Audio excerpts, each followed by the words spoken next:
Perfect. Hi, thank you all. Did you have a good last session? You've all been in different things. Probably I'm a bit jealous because I've not seen the other sessions and I'll have to watch the videos back, so this is all being filmed. So I'm going to talk about starting an agency. So first of all, I guess I'm just going to put into context what an agency is. So an agency, we're a team of people, and agencies can vary in size and they can vary in disciplines. But us at Reflect Digital, we design things. So we design all the bits that you've seen today about Aspiration Digital. We've designed the leaflets in your bags, the bag itself. We build things, so we build websites. We then do marketing to get people to those websites. So we do SEO, PPC. Some of you might have been into some of those talks. So getting people to find things on Google. We do a bit of social. We do video. And then what else do we do? That's probably most of what we do. We do all those different types of services. So we're not a product. So when we're selling things, it's not a product in a box where I can say, here's the exact features. It's bigger than that. It's more of like a brief, and it's trying to understand what a client wants and interpret that and turn it into deliverables that hopefully bring things to their business. So that's kind of what an agency is and does. So when it comes to running a business, you are never going to know it all. I can promise you that. And I thought I'd start with that because I don't know it all, and I don't know any business owner that knows it all. So you have to find a point where you decide you can start a business that you know enough, and you'll always be learning. New things are literally sent to test you every single day, and that is part of the fun, and that is one of the reasons I'd say you choose to run a business versus working in a business, because running a business is challenging, and you have a plan and you think, I'm going to do this, and then a curveball comes at you, and oh no, you think you've won a piece of work and then something happens and you haven't got it, and all these things are set to challenge us, and some of them will be really positive, some of them will be negative, some of them will be brilliant new people you bring into the team, some people will, I don't know, suddenly not be able to come to work for some reason, and you've suddenly got to cover that work. There's all these things that go on, and they're all sent to challenge us. But that's part of what I love. I love thinking about, well, how are we going to fix this? What are we going to do? And that's part of running a business. So for me, one of the main things to do is surround yourself with good people. So when you're starting a business, who is going to be around you to help make this happen? And that doesn't mean they have to be in your business, but who's going to be your sounding board? Who's going to listen? Who's going to tell you, do you know what, that sounds like a really bad idea, and be honest with you and help you, because you won't have all the right answers. So you need to surround yourself with good people. And day one, it might just be you. So around you, you need to know you've got people that are going to help you and support you. You're going to make mistakes, and you should embrace the fact that you're going to make mistakes. But the number one thing is that you can learn from those mistakes. So you think about what happened, why did it happen, and how can I make sure it doesn't happen again? So a mistake we probably made early in running the business was around hiring people. We didn't have a very good process. I'd worked in an agency before, and I'd managed a team, but I'd never been solely responsible for hiring people. So then when it came to suddenly needing to bring people into our business, it was kind of, I'll interview them, and if they seem nice, I'll give them the job.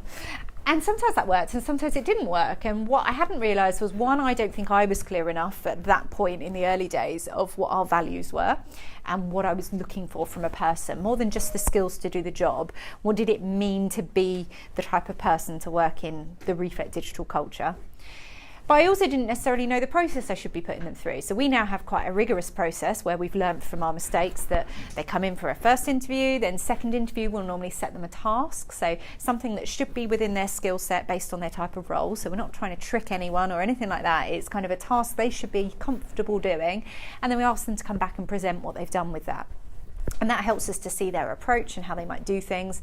And then we talk to them about our values and ask them to demonstrate how in their day-to-day life do they show that they already have this value, because they're the kind of values we'd expect people to be able to demonstrate outside of work as well.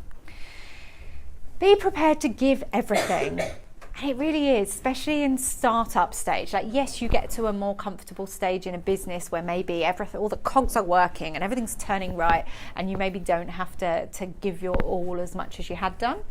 I still haven't found that time. We're currently probably in the busiest time we've ever been in, and by giving my all, it literally, yesterday I was 5:30 in the morning, out on a train into London, back to Kent, then I had to go back to London for something else in the evening, got home about 1 o'clock in the morning. Like, that's giving you everything. But it's all because, and actually some of that I didn't have to do. I was in a was in a strategy meeting with Mary Curie in the morning, and I didn't have to be there, but I wanted to be there because actually I wanted to learn a bit myself. It was something that I'd not done before. So you constantly have to push yourself and want to push yourself and learn new things. And you have to be prepared to give everything. To be able to say, when your friends say, should we go to the pub tonight? No, I really can't. I've got to get this proposal out. And coming back to that idea of delivering on our promises, if I've promised I'm going to do something, I've got to get that done, and that needs to come over everything else. So you've got to be prepared to give everything. Be your favourite bosses. So a lot of people will say, like, you can go and be an entrepreneur straight away. Go and start a business, and that is great, and you definitely can, and some people are mega successful from doing that. But from my personal experience, one of the things that's helped make me who I am today and the leader I am today in our business is having had amazing bosses that I think back and I think about how they nurtured me and how they took time for me and how they were helping me in my role.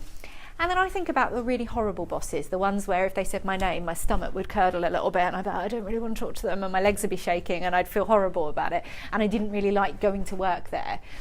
And that's all helped make me and make Reflect Digital what it is today, because I know that I never want Reflect Digital to be that place.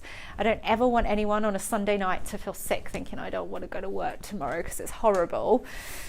And I also know what it felt like to have a really good boss that had time for me, that inspired me, that helped me to become who I am today. So for me, being your favourite boss is really important, but you can only do that if you've had bosses and you've had a chance. And actually, you can also look at teachers and who were your best teachers that helped you to learn and inspire you as well. It's kind of a similar role. Learn how to hire, so I've touched on that. So that's really important. If you're going to grow a team, you need to know how to do it. And you're going to need to build an amazing team. I mean, you could be a one-person business, that happens, and you can be really successful. But if you want to build something like an agency, you're not going to be able to do it all on your own. I mean, I started an agency without being able to design. I definitely, like, you don't want to see my Photoshop skills. I can't develop, I can't build things. I can do a bit of marketing, and like I've got strategy and I'm creative in my mind, but I can't put it on paper. So I was always going to need people around me. So in the early days, I used freelancers. And then as we've grown, I've been able to hire those people in. But building an amazing team is important. As I said this morning, like, I wouldn't be anything, thank you, without the team around us. Like the award, we won an award last night, and that was solely down to the team. I haven't even worked on those campaigns, and I got to go on stage with Hannah that you saw earlier in the panel and pick up an award for the work she's done. So you've got to have an amazing team. If you've got a team that know things you don't know, you're doing really well, because you need specialists. Learning how to lead, this is important. It's different, like managing versus leading are two very different things. And learning how to inspire and to make people... I'm after Adam Tomlinson. Yeah, no worries. Learning how to lead. Leading is very different to managing and being able to inspire. And I was telling the group earlier, you go through ups and downs in a business, and you have to find ways to cope with that yourself. But what you don't realise is how much that affects those around you as well. So actually 18 months or so ago, we were having a bit of a tough time in our business. We thought we were going to win some work. We didn't win it, and it meant that financially it was a bit of a struggle. And Paul and I both were really stressed, because it's scary when you've got 20 odd people and you've got to pay them, and you definitely don't want to have to lose anyone in the team or anything like that. And we didn't realise it, but we were having a real negative effect on the team around us, which was probably having an effect on us not winning work in general, because we were all in this kind of bit of a negative, and suddenly when we opened our eyes to the fact that, hold on a minute, our leadership is rubbing off on everyone, that no one's feeling ambitious and excited and being driven at the moment, you suddenly go, oh, hold on a minute, I need to snap out of this. And being able to be self-aware and pick up on those things, and being able to change your viewpoint and make a difference is absolutely key. Be the best problem solver you can be. Solving problems is like one of the number one skills in a business, because people bring you lots of problems. Now, I try really hard to inspire the team to think about not bringing me problems, bring me a problem, but also come along with some solutions that you think might be the right idea. Whether they're right or wrong, amazing that you've brought solutions, and we'll work through those solutions together and we'll pick which is the best route.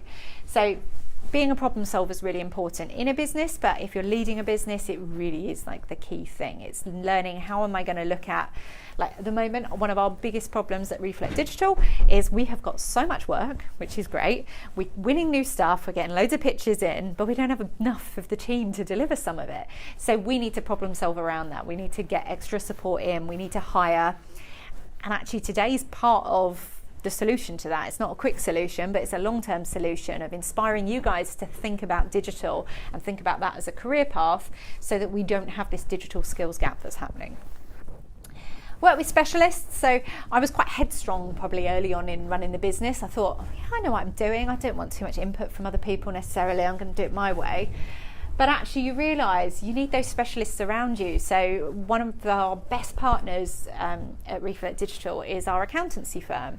And we started working with them about 2 years ago. And they specialise in agencies, so they understand our business and they obviously understand the numbers, that's what they do. But they've been able to add so much value to us that another accountant couldn't do because they understand our business. So they're specialists at what we do and they're specialists at their skills. So really important to find those people that can help you grow and help give you advice. They've been there, they've seen it, they've seen other people doing it. Be willing to get your hands dirty. You're never too big to get your hands dirty. Like even if Reflect Digital one day has got 1,000 employees, I will still be first in line to get my hands dirty if it needs to happen. And that is the mark of a good leader as well, that the team can see that and they see that you don't set yourself, oh, I'm not putting things in the dishwasher, I'm the boss here. Like, I can put stuff in the dishwasher, I can do anything. And that's really important for motivating a team and for driving a team, because you've got to lead by example. You've got to be creative. Now, I don't mean physically, as I said earlier, I can't use Photoshop, I'm terrible. I'm not creative. You don't even want me drawing. Do you know, in the strategy meeting yesterday, I had to draw a circle and a pie chart, and wow, it looked more like an egg. It was terrible. I was like, you don't want me to draw this circle, guys. I know it sounds simple, but yeah, it's not going to be a circle. It was an egg. But being creative in your mind and how you're thinking about things, your approach to what you're doing and trying to do things different is really important, because to succeed in business, you can't just be a replica of another business. You've got to have something special about you, and bringing your creativity to that is going to help make that happen. You've got to have fun. You spend most of your life at work. So at the moment you feel like you spend most of your life at school, but eventually you're going to spend most of your life, and it really is most of your life, working. So you've got to enjoy it. You've got to have fun. Yes, there'll be ups and downs and good days and bad days. That happens. You take that. But you've got to be able to have fun. Create a culture others want to emulate. So for me, having worked in businesses that I loved and worked in some businesses that I really hated and gave me that sick feeling on a Sunday night, I knew that I had to create a culture that I loved and that the team would love, and that the team would go home and tell their friends about, can you believe where I work? Like, this happened today, or you should come work here too because it's brilliant. Like, you want that, and you want other like businesses to look at you and go, oh, I wish we did things like they do. Like, how can we be more like them? That's the best answer. That's the best place to be. Agree on shared values. So I shared our values earlier today. Really important, and really important that everyone understands those and that you hire and fire on those. So when we're hiring people, as I said, we ask people to talk about them and talk about how they deliver on them. And if someone doesn't live up to it, they can't work with us. They're not right for our agency. If that value isn't natural to them, or they can't make it natural to them, then they need to find somewhere else to work, because that's important to how we work. And I ask all of the team to call each other out on that as well. So they're like, not from a point of firing, but just from a, well, that wasn't very Reflect. I would have thought you'd help me with that. And people can talk like that and say that. Being open to feedback, which is hard, especially when you're trying really hard, and like you might just think, oh, someone feels like they've criticised me and I'm doing my best. Like, they're not criticising, they're trying to help you. So being open to receiving that feedback and taking it on the chin and looking at, well, based on that feedback, what can I do differently? And asking more questions, saying, okay, well, you've given me that feedback, so what should I do next? What do you think? And being really open to that. Always be learning. You, as I started with, you'll never know it all. So always be learning, whether that's around your craft, whether that's trying to make yourself better as a leader, whether that's, it could be anything around. I recently did mental health first aider training so that I could start to understand a bit more around mental health and how I can help support my team better. Always be learning. You never know it all. Look after yourself. So it makes sense after mentioning mental health. You have to look after yourself. To be the best you can be, you've got to make sure you're taking time out as well. And that's difficult at the point where you're in that growth phase. And I started earlier on by saying you've got to give everything, and you do, but you also need to know how to get that balance right, because you will make yourself ill and like burn out if you don't look after yourself. So it's getting that fine balance. For me, it's I have to go to the gym. If someone tries to stop me when I've got a class on, as much as like it might be cold outside and I think I don't want to go, I'm like, no, I've got to go, because my head will feel clearer and I'll have more energy by using some energy and going to the gym. So find the things that work for you and what you need to do. And then learning to sell. So I'm going to hop into something else now and just show you how we approach sales. So I'd done selling, I'd done quite a bit of selling, and naturally I'm quite a salesy person, but when I started the agency I hadn't really considered I need to learn to properly pitch, and I'm going to pitch to some massive companies like Tottenham Hotspur, and we've just started working with SagePay. They're a huge global business. Like, how do I pitch? And pitching is like putting together coursework, is how I liken it to. It's looking at the brief of what the customer wants. So normally they will have come to you with either a written brief, or you'll have a phone call conversation or a meeting, and they'll tell you this is what we're looking for. So in this instance, Spurs had come to us. We'd done their previous 2 years campaigns, but every year we got asked to pitch again. And they've given us a brief. This is what we want to achieve. We want more membership renewals. This is what you've got to mention. Come up with some ideas. So at this point, what I'm about to show you, we'd done about 200 hours and we were not sure if we were going to get paid. So at that point, we've done all this work to try and inspire them to pick us. And luckily they did pick us. Spoiler alert. So this is how we packaged it up. So I'm going to do this in about 3 minutes flat. We would have taken about 30 minutes. We'd have built a story, got them engaged. We're in the room with them. We're in one of their beautiful boardrooms at the stadium.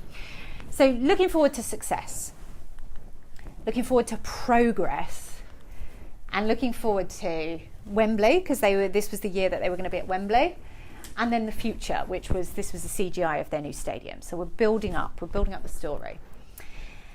We did a fan forum. So in marketing, it's always good to go and talk to the audience that you're wanting to market to. So we literally put it out on all of our Facebooks and asked everyone we could, any Spurs fans, we're going to buy you a drink, maybe give you some chips or something. Come to the pub on this night. We want to get your input and talk about what Spurs means to you and what you're thinking about the next season. We had people from my friend's kind of 14-year-old son through to this guy with a hat here was my friend's granddad. He was 90 and he used to live next door to White Hart Lane, and he turned up with these amazing like programs that looked like they were about to fall apart from, I don't know, 1950 or something. It was amazing. So we had all the age range, which we couldn't have planned better if we tried. And they were just there to give us some feedback, which then turned into a kind of team brainstorm. So on the left were some of our ideas, on the right were things that came out of the fan focus group. And what we're doing here is we're showing the client this was our working, this is how we got to where we're going. Because we don't want to just show them where we've got to and not tell a story. And also, if they don't 100% love what we've done, but they see something here that was gold dust, we might still win the work. Same as like you might hand your coursework in and you might not get the best grade for the end bit, but you got the grade because you did all the working and you showed your process, and actually that bit was awesome. So we then show them the taglines. So these were some of the tagline ideas that we had. Again, with the view, if they don't like the one we pick, look, here's some we made earlier, you can pick another. And this was the one we picked, Forward as One. We're going into the new season. We're looking to the future.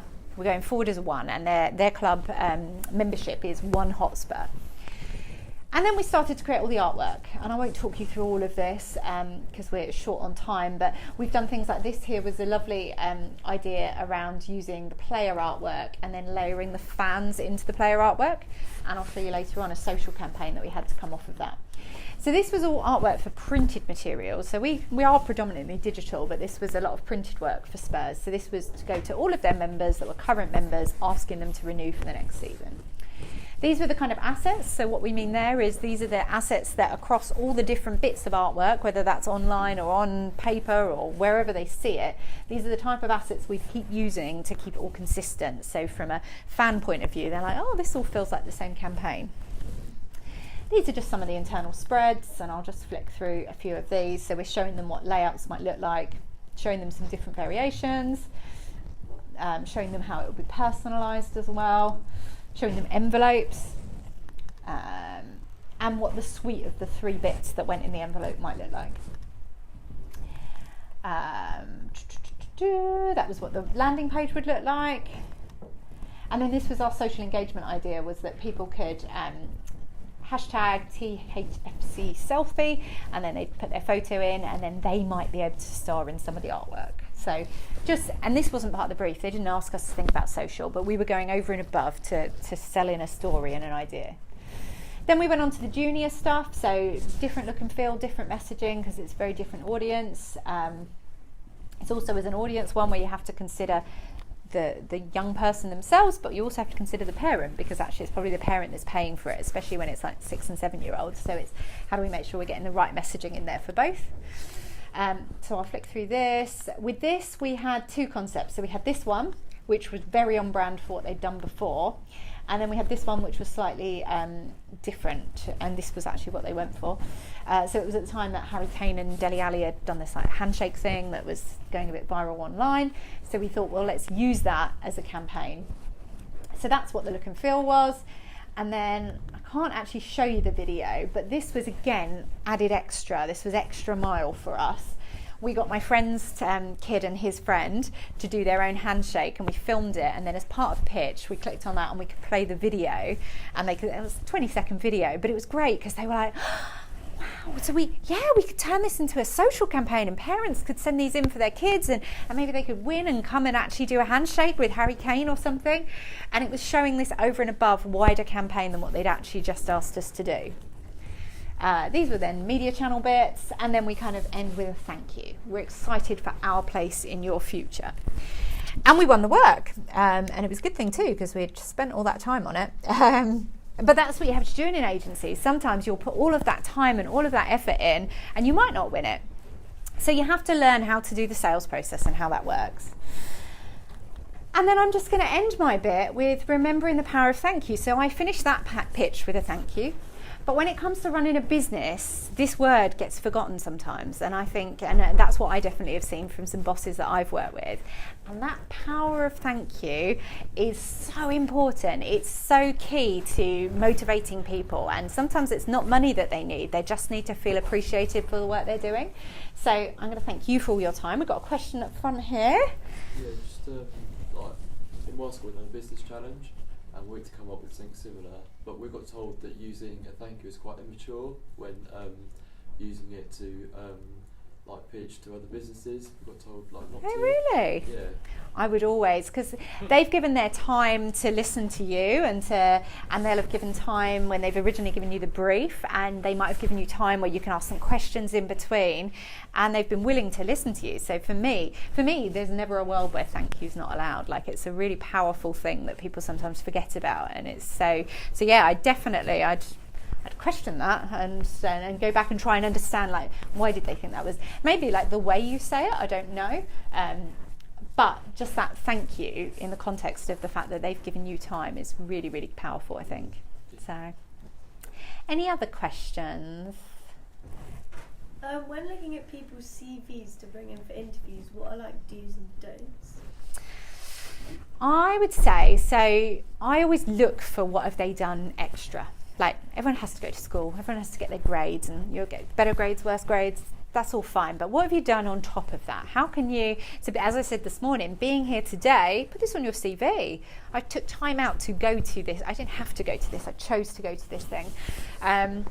But those little bits of work experience, even if you've got a day work experience, put that on there. How can you make that sound more than it was? What part-time work are you doing? How can you make working in Sainsbury's sound more important? Because actually, just to work in Sainsbury's, there's loads of skills that you're using that you might just think, oh, this is a really rubbish job, it's not what I want to do forever.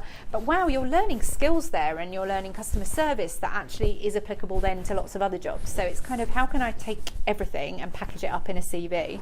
I think how can I show you it? I don't know where I've got it. I've got a really good example. Come and find me at lunch and I'll show you. I've got a really good example of a CV that I loved, where they put their different skills that they thought they had, and they kind of rated their skills, which I thought was quite nice, because it's like, oh, okay, so what, you're 5-star on this, but you think you're only 3 on this, and that's really honest and nice to know, and helps put into context where I thought they would fit. I would normally say never put a photo on, but the example I'd show you had a photo on it, but he'd done it in a nice way. So I think photo's an interesting one, and it's each to their own on that. But actually having your CV designed as well, so you can go online and you can find templates that you can use. Instead of just a boring Word document with black text, white background, you think, especially at the more junior end, there's lots of CVs. Like, we could put a job out for a really junior role and we could get 60 CVs in, and with all the will in the world you're going to read them all and you're going to try, but actually if there's one that looks really beautiful, I'm going to pay a bit more attention to that and see how they've packaged up their story, because that's what your CV is. And finally on that, because I'm going to let Dan talk, is do a video cover note.